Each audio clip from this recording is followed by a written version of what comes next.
Hello everyone, I'm Lisa Murray, and today I would like to talk to you about spontaneous creating, and in particular, creating work that you love.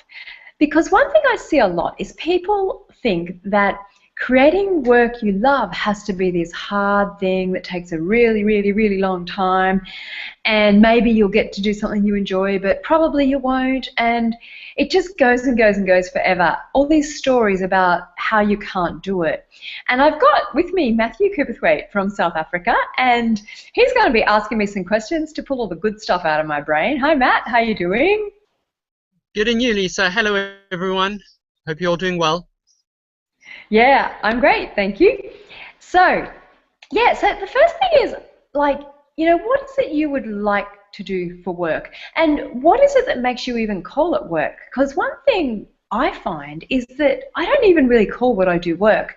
I mean, some people would call it work, and it's funny, I went on holidays recently to Greece with some friends, and they were like, what are you doing working all the time?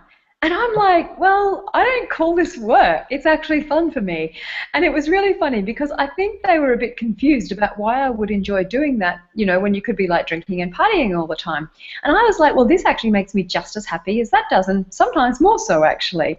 So yeah, this whole thing of what we think work is really interesting. And I wonder if you stopped calling whatever it is you do work and started looking at it as an energy of creation, how different that would be. So Matt, Lisa, what exactly is creation? What do you mean by creation? Yeah, good question. So creation is bringing something into the world that hasn't existed here before. And so, every day is a new day, and everything we choose to do in that day can potentially be different, can be new, can be interesting, can be different. And I think a lot of people don't even get the energy of creation because they're so busy doing what they've always done, staying in the comfort zone of death, that literally just keeps you in the same place, doing the same thing over and over and over again. And so creation is actually choosing in each moment to go, wow, how would I like this to be? What would I like to have here? How would I like my work to be? Because, you can, even if you've got a job that you hate, you can go to work and create it to be a different energy. And I know this because I've done it. Like, I had a job at one point that I really wasn't enjoying. And I actually, in the mornings before I went to work, would send, it's very sad now when I think about it, but this is what I had to do to make it good, is I would send myself an email before I went to work of something that was happy, that would actually, when I finally got to work, would give me some sort of pleasure, because my actual job was not giving me that much pleasure. So that's the energy of creation, is actually changing something from what most people would have it be to be something that actually is a contribution to you. Fantastic. Thank you very much for that. Yeah. And I know we wanted to chat a bit about spontaneous creation. So what's the spontaneous aspect behind creation? Yeah, great. And and in relation to work, so let me give you an example of this actually. I was in Amsterdam a couple of weeks ago, and I was randomly talking to a friend of mine from Amsterdam on Facebook, like behind the scenes, and we were talking about different things, and all of a sudden I had this sense to ask him, would he be willing to create a taster class for me there? And I hadn't actually quite arrived. I think I was a few days before I got there. And I was just like, yeah, I know this sounds like a weird request because I'm coming like in a few days, but would you be willing to do this? And there was just this sort of sense of possibility there. And he's like, yeah, actually, I was about to ask you the same thing. So that is spontaneous creation. It's knowing when there's an energy of possibility there, and then being willing to act on it, even if it sounds a little crazy, even if you're thinking, this makes no logic, why would we do something on such short notice? That's the thing, recognizing that possibility and then doing something with it. And it is very much creating without a plan. And I know for some people they're like, oh my God, creating without a plan. No, I can't do that. I've got to write the plan first.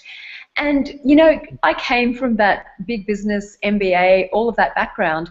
And sometimes there is a value in planning, but in many, many, many cases, you're going to create way more, and you're going to enjoy your work a lot more if you actually enjoy the moment that you're in and see what's possible in that moment. Fantastic. And how do we get? Sorry, carry on. You're right. Go. Okay, so how do we get to that love of work and just enjoying work? You know, especially because you're talking about what you do isn't necessarily what you call work, but a lot of people are in the space of work. But how do we get to the space that we can create a joyful environment and actually love what we do? Yeah, that's one of my favorite questions, because I've spent, like, 20 years exploring that before I got to do what I do now. And I was always looking for what it was that would make me happy at work, because I actually enjoyed the energy of working, and really what I get now is that I enjoyed the energy of creating, right? And what I am aware of is that I was always looking for the energy of creating in my work. And if I had a job where there was that energy available, then it never felt like work to me. But the moment that it went into that very structured sort of planning thing, that's when it began to feel like work to me. Now, that's not going to be the same for everyone, okay? So what you've got to know is, what is it that makes what you're doing feel like work, and what is it that makes it feel like play? And then you look to, okay, well, how can I have more of that play energy? And a really simple thing is to actually, okay, and it's different if you work for yourself or if you have a job. So let's talk about both of those for a moment. So if you have a job, one of the things to play with is literally, okay, well, which bits of my job would I really like not to do? And which bits of, other parts of other jobs or other bits in the company would I love to do? Or what could I add to this company that would make it even greater? Because when you, like, a lot of my jobs I created because I would show up at the job, and even when I was like 21, I was such a little upstart. I got to this job, it was marketing a shopping centre, and they put me in as a marketing manager. I'd had like one job before that I hadn't really liked, and so here I was in this job, and I looked at the marketing plan, and all I could think was, I'm not going to implement that. That's embarrassing. It's so bad. And so I rang up my boss, who was in Brisbane, and I lived in the country at the time, and I'm like, I can't do this. This is wrong, basically. And they were really like, oh my gosh, what are we going to do with her? And in the end, what she said to me after quite a conversation, because I was not going to give up on this, I was like, no, I am not doing that. It's embarrassing. That's just like for stupid people.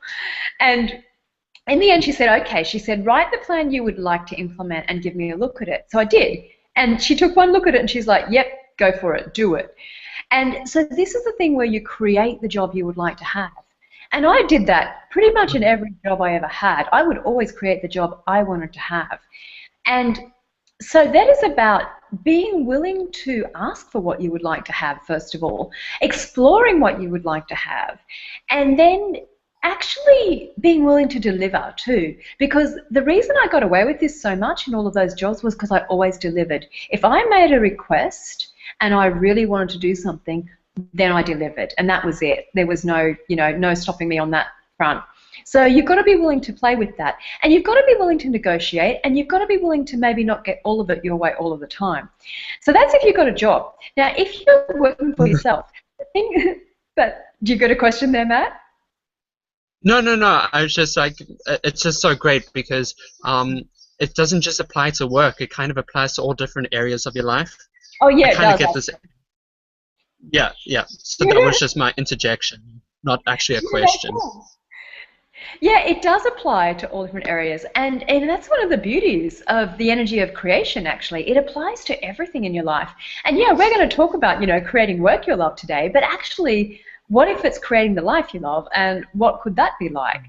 So yeah, so then let's talk about if you've got your own business, because I see a lot of people in their own business get really stuck, either at the beginning parts of it where they think they have to do everything and there's no joy in any of it, and they're doing all these things that they're not good at because there's no one else to do it and there's no money and it's all a bit sad, And what I would say for you if you're in that situation is you have to make some choices, and you have to go, okay, what is it I'm really good at? Where is it that I can make the most money? And how can I then make money to pay people for the things that I really don't want to do, that aren't my particular skills and capacities, because we can force ourselves to do stuff we're not good at, and it doesn't take us very far. But if you actually collaborate, and this is the thing, is you don't always need money actually to be able to create the business that you love. Like, you know, so much of what I've created has been through collaboration with people or co-creation with people.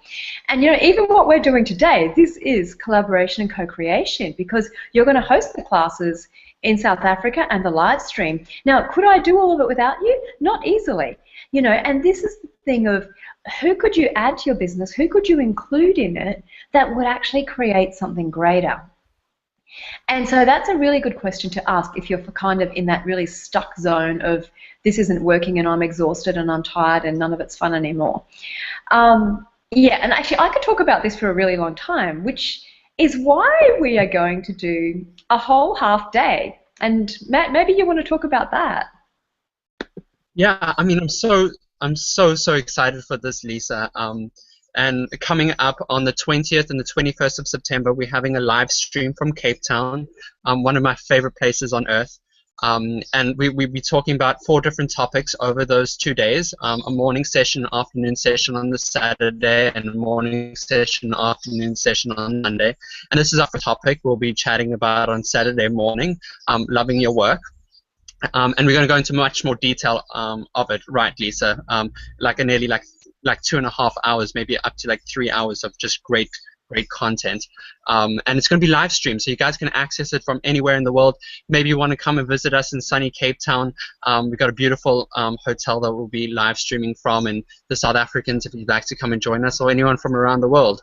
And you can register on creativitylab.live.tv. And you have all the information there, what all the different classes are, etc.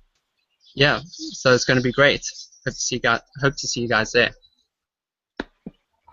Yeah, thanks, Matt. And the other thing I'd add to that is, like, we'll be going through lots of really practical explorations so that you come out at the end of those 3 hours knowing a lot more about how you like to work, how you can create your work in ways you would like to create it, and actually how, you know, that energy of creation can run through all of the different aspects of your work. Because once you have that, you'll be amazed at how much you will really enjoy what you're doing and how you can turn any situation into something that actually allows you to have a really good time. Like, it's pretty rare that I'm not enjoying my work, and if I'm not, I'm literally like, okay, what can change here?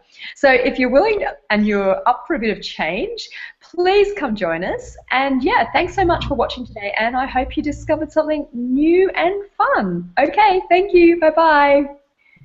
Bye, everyone. Bye. See you later.